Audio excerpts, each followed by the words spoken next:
Welcome to a whole new Getting to Know You series, because we have these wonderful, I think they're stars in the constellations of TBN, and it's my great pleasure today to be with Jules, who you all kind of know that Jules does these breakthrough things, but what does it mean?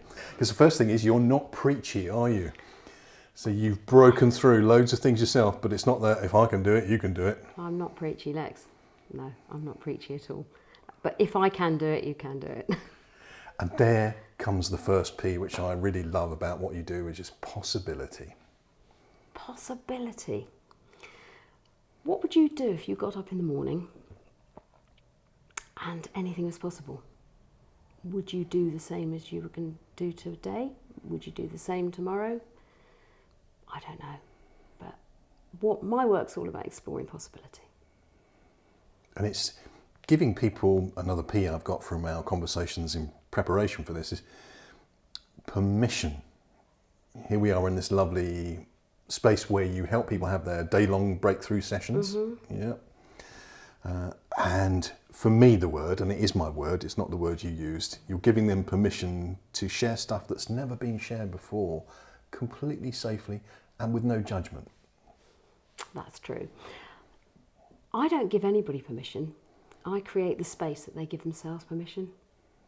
And I think that's a whole different level. Space was the word you used, yeah. Space to vocalise. Space to vocalise, space to be, space to, sometimes for the first time in your life, to actually be who you are. Get in touch with who you are. That's massive. It is, isn't it? And we're quite complex people, aren't we? So I was talking on the way over here about road rage, and there's a little bit of me that gets angry, but it's not the whole me. So you're helping people get in touch with the fuller version of themselves? Yeah.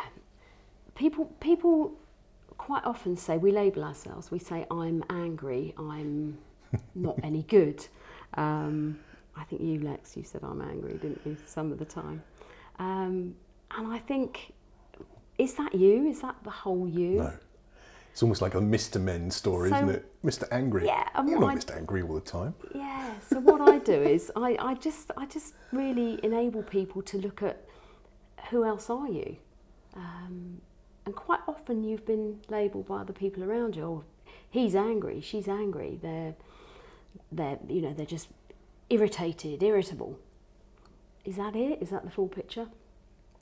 So when people come to me, we actually look at who else they are. And what I do is I say, how do you do anger? Not you are angry. Your name isn't angry. How do you do anger?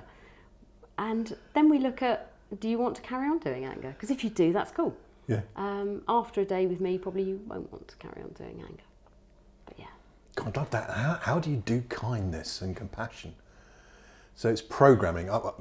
Some of you here will know that Jules is very much a champion of neurolinguistic programming, and I'm not always sure that the word neurolinguistic programming, the phrase, does it any favours. It's clumsy. But it is programming, isn't it? You talked about coding.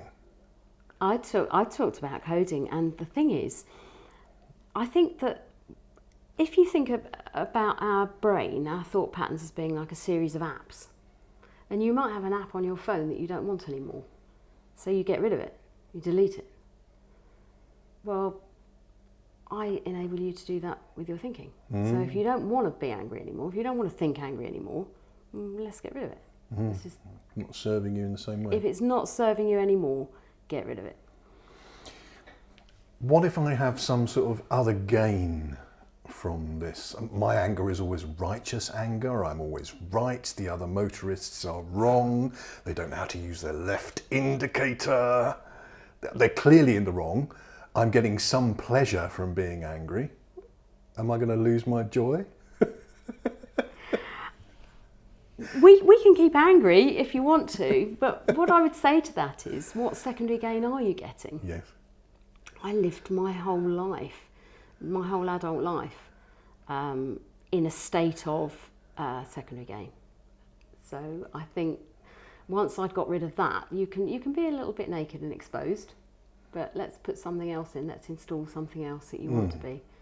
Secondary gain is language you and I understand. Secondary gain is about what are you getting from keeping up with what you're doing, What's the how you're payoff? behaving, what else are you getting back? So an example for that is if you're in a relationship that's not very helpful, you could be the one that's given a lot of sympathy by a whole lot of other people. And, you know, oh, she's so good. How does she put up with him? How does he put up with her? That's secondary gain. And it can be a comfortable place. So martyrdom then. It's all about martyrdom, Lex. It's all about martyrdom, and it's all about putting yourself maybe in a better light to justify that you're not actually doing anything positive about it. Let's have a word from Sir Terry. Oh, Sir Terry, my linguistic idol. Sir Terry Wogan used to say, if we're spared in the morning, let's make the best of the day. We'll see you tomorrow. So if we are spared in the morning, what are we going to do? What are we going to do tomorrow? So isn't that a word for today?